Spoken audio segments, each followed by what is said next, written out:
भारत के उपराष्ट्रपति जगदीप धनखड़ द्वारा 21 जुलाई 2025 को अपने पद से इस्तीफा दे दिया गया। यानी अब वो भूतपूर्व उपराष्ट्रपति हो चुके हैं।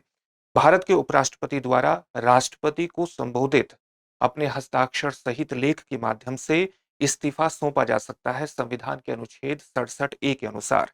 साथ ही उपराष्ट्रपति चुनने के लिए क्या योग्यताएं होती हैं, किन योग्यताओं को हासिल करना होता है और साथ ही उपराष्ट्रपति चुनाव प्रक्रिया क्या होती है, इन सभी चीजों के बारे में जानना यूपीएससी एग्जामिनेशन के दृष्टिकोण से विशेष रूप से महत्वपूर्ण है। और इन सभी पक्षों पर ही इन न्यूज के प्रोग्राम में हम चर्चा करने जा रहे हैं। तो सबसे पहले खबर को विस्तार से जानते हैं। खबर यही है कि 21 जुलाई 2025 की रात को तत्काल प्रभाव से भारत के उपराष्ट्रपति जगदीप धनखड़ के द्वारा इस्तीफा दे दिया गया। इस्तीफा राष्ट्रपति द्रौपदी मुर्मू को सौंपा गया और भारत की संविधान के किस अनुच्छेद के तहत यह इस्तीफा दिया जाता है? 67 ए के तहत यह इस्तीफा दिया जाता है। 67 क या 67 ए के तहत यह इस्तीफा दिया जाता है राष्ट्रपति को। यानी भारत का उपराष्ट्रपति राष्ट्रपति को संबोधित अपने हस्ताक्षर सहित लेख के माध्यम से राष्ट्रपति को इस्तीफा दे सकता है। और इसका प्रावधान कहां किया गया है? 67 ए में यह प्रावधान किया गया है। जो उपराष्ट्रपति जगदीप धनखड़ थे, अगस्त 2022 में इन्होंने अपना उपराष्ट्रपति पद संभाला था। यानी लगभग इनको कार्यकाल संभालते हुए 3 वर्ष हुए हैं। अब इसमें एक सवाल यह भी उठता है कि अब किस तरह की प्रक्रिया आगे बढ़ेगी। यानी चुनाव की प्रक्रिया निश्चित रूप से आगे बढ़ेगी। और विशेष रूप से इस बात को ध्यान में रखिए कि भारत के संविधान में इस बात का उल्लेख नहीं किया गया है कि उपराष्ट्रपति अगर अपना उपराष्ट्रपति का पद रिक्त हो जाता है तो कितनी समय सीमा के भीतर उसका चुनाव होना है। केवल ये लिखा है कि यथाशीघ्र उसका चुनाव संपन्न किया जाना है, जल्द से जल्द उसका चुनाव संपन्न किया जाना है। समय सीमा का निर्धारण नहीं है। अगर राष्ट्रपति का पद रिक्त हो जाता है तो वहां पर समय सीमा का निर्धारण है, 6 महीने के अंदर चुनाव होना है। उपराष्ट्रपति के संदर्भ में इस प्रकार की समय सीमा का निर्धारण संविधान में नहीं किया गया है। तो उपराष्ट्रपति के इस्तीफे के बाद किस प्रकार की प्रक्रिया हमें देखने को मिलेगी, इस संदर्भ में कुछ चीजें जानेंगे। लेकिन इससे पहले आप ये भी जान लीजिए कि जगदीप धनखड़ तीसरे भारत के उपराष्ट्रपति बने हैं जिन्होंने अपना कार्यकाल पूरा किए बिना अपने पद से इस्तीफा दे दिया है। इतिहास में ऐसा तीसरी बार हुआ है। इससे पहले वीवी गिरी ने 1969 में अपने पद से इस्तीफा दिया था, इन्होंने भी अपना कार्यकाल पूरा नहीं किया था। और आर वेंकट रमन ने 1987 में उपराष्ट्रपति पद से इस्तीफा दिया था, इन्होंने भी अपना कार्यकाल पूरा नहीं किया था क्योंकि इनको राष्ट्रपति चुनाव प्रक्रिया में भाग लेना था और इसी कारण से इनके द्वारा पद से इस्तीफा दिया गया था। भारतीय संविधान में उपराष्ट्रपति पद रिक्त होने की स्थिति में किसी भी तरह के कार्यवाहक उपराष्ट्रपति का किसी तरह की कोई व्यवस्था नहीं की गई है। भारतीय संविधान में कार्यवाहक उपराष्ट्रपति की व्यवस्था नहीं है। तो इस बात को विशेष तौर से ध्यान में रखिएगा। एक्टिंग वाइस प्रेसिडेंट का उल्लेख भारतीय संविधान में नहीं है। इसलिए चुनाव आयोग द्वारा जल्द से जल्द उपराष्ट्रपति पद के लिए चुनाव की तारीख घोषित की जा सकती है। और उपराष्ट्रपति पद के लिए चुनाव किस अधिनियम के माध्यम से होता है? राष्ट्रपति और उपराष्ट्रपति चुनाव अधिनियम 1952 के तहत उपराष्ट्रपति और राष्ट्रपति का चुनाव होता है। परंपरा के अनुसार लोकसभा या राज्यसभा के जो सेक्रेटरी जनरल होते हैं उन्हीं में से बारी बारी को इस चुनाव के रिटर्निंग ऑफिसर के रूप में नियुक्त किया जाता है। तो ये कुछ महत्वपूर्ण सामान्य जानकारी थी जो उपराष्ट्रपति चुनाव के संबंध में हमने विशेष तौर से ली है। एक बात को विशेष तौर से ध्यान में रखिएगा क्योंकि भारतीय संविधान में एक्टिंग वाइस प्रेसिडेंट कार्यवाहक जो उपराष्ट्रपति है उसका उल्लेख नहीं है। इसके आप उपराष्ट्रपति राज्यसभा के सभापति के रूप में कार्य अपने दायित्वों का निर्वहन करता है। तो अब राज्यसभा के सभापति के रूप में काम कौन करेगा? राज्यसभा के उपसभापति ये जिम्मेदारी संभालेंगे, वो राज्यसभा के अध्यक्ष के रूप में काम करेंगे। और वर्तमान में राज्यसभा के उपसभापति कौन है? हरिवंश नारायण सिंह है। इसके अलावा संविधान के अनुसार उपराष्ट्रपति की अन्य जिम्मेदारियों के लिए किसी कार्यवाहक उपराष्ट्रपति की नियुक्ति नहीं होती है। तो इन तथ्यों को भी विशेष तौर से ध्यान में रखेगा। अब हम उपराष्ट्रपति का कार्यकाल, उसकी पात्रता, उसकी चुनाव प्रक्रिया क्या होती है, इसके बारे में थोड़ा सा सामान्य जानकारी हासिल कर लेते हैं। नया उपराष्ट्रपति जिन्हें भी चुना जाएगा वो अपना 5 वर्ष का पूरा कार्यकाल पूरा करेंगे, न कि केवल शेष बचा हुआ कार्यकाल। जिनको भी उपराष्ट्रपति बनाया जाएगा वो अपना 5 वर्ष का कार्यकाल करेंगे, पूरा करेंगे। उनको शेष जो कार्यकाल बचा हुआ है जगदीप धनखड़ का लगभग 2 साल का, केवल उसके लिए नहीं चुना जाएगा, 5 वर्ष के लिए ही चुना जाएगा। चुनाव प्रक्रिया क्या होती है? आप जानते हैं कि उपराष्ट्रपति के चुनाव में कौन हिस्सेदारी करता है? इनका वोटिंग में कौन हिस्सेदारी लेता है उपराष्ट्रपति के चुनाव में? लोकसभा और राज्यसभा की सभी सदस्य, इवन नामित सदस्य भी। यहां पर विशेष तौर से ध्यान में रखिएगा कि जो राष्ट्रपति के लिए चुनाव होता है उसमें लोकसभा और राज्यसभा के निर्वाचित सदस्य भाग लेते हैं, राज्य विधानसभाओं के भी निर्वाचित सदस्य भाग लेते हैं। मनोनीत सदस्य, नामित सदस्य भाग नहीं लेते हैं। लेकिन यहां पर उपराष्ट्रपति के चुनाव में केवल लोकसभा और राज्यसभा के सदस्य भाग लेंगे और सभी सदस्य भाग लेंगे नामित सदस्य, जो राष्ट्रपति के द्वारा आप जानते हैं सदस्य नामित भी किए जाते हैं, जैसे राज्यसभा में 12 सदस्य राष्ट्रपति द्वारा नामित किए जाते हैं, वो भी उपराष्ट्रपति के चुनाव में हिस्सेदारी लेंगे। ये जो मतदान इनके द्वारा किया जाता है ये गुप्त बैलेट के माध्यम से होता है। वोटिंग प्रणाली क्या होती है? आनुपातिक प्रतिनिधित्व एकल संक्रमणीय मत प्रणाली, सिंगल ट्रांसफरेबल वोट के माध्यम से।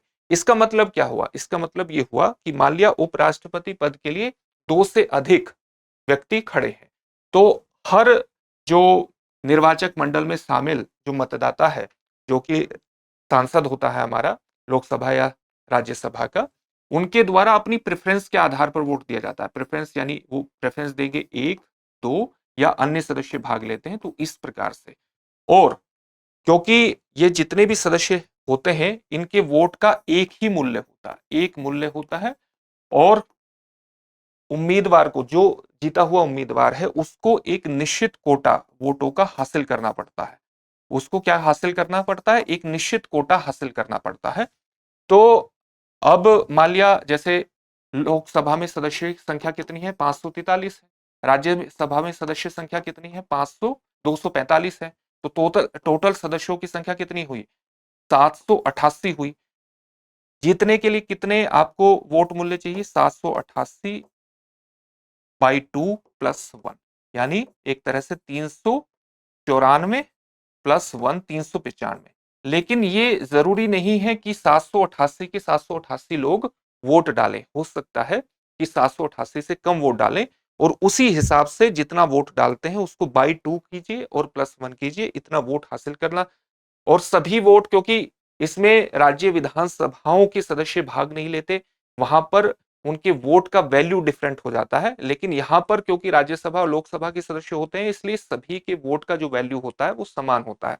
इसलिए बहुत चुनाव इसमें जटिल प्रक्रिया की तरह से, बहुत ज्यादा जटिल प्रक्रिया नहीं है जिस तरह से राष्ट्रपति के चुनाव में हमें देखने को मिलती है।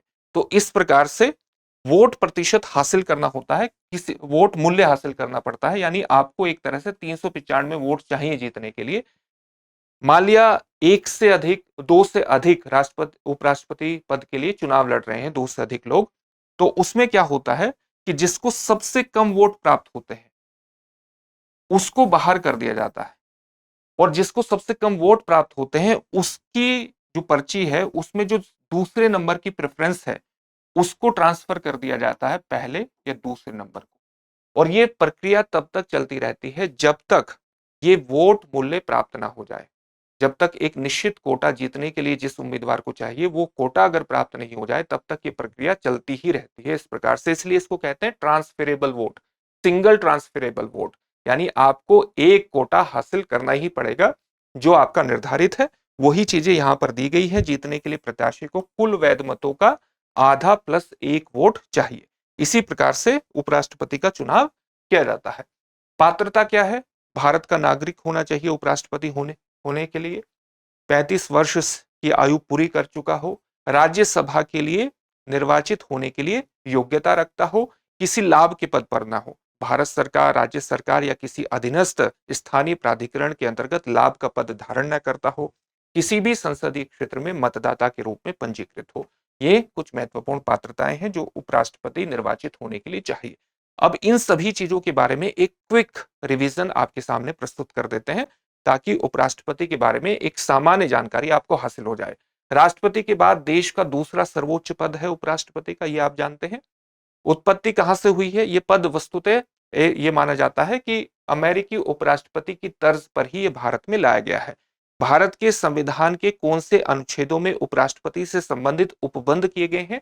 अनुच्छेद 63 से लेकर के 71 में ये उपबंध किए गए हैं। अगर हम निर्वाचन की बात करें तो अप्रत्यक्ष रूप से एक निर्वाचक मंडल के द्वारा निर्वाचन उपराष्ट्रपति का होता है, जिसमें लोकसभा और राज्यसभा के सभी सदस्य शामिल शामिल होते हैं।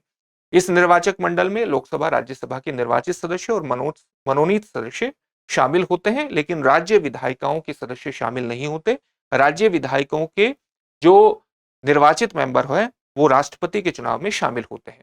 उपराष्ट्रपति के पद के लिए चुनाव आयोजित करने की जो शक्ति है वो भारत निर्वाचन आयोग में निहित है। संविधान के किस अनुच्छेद के तहत?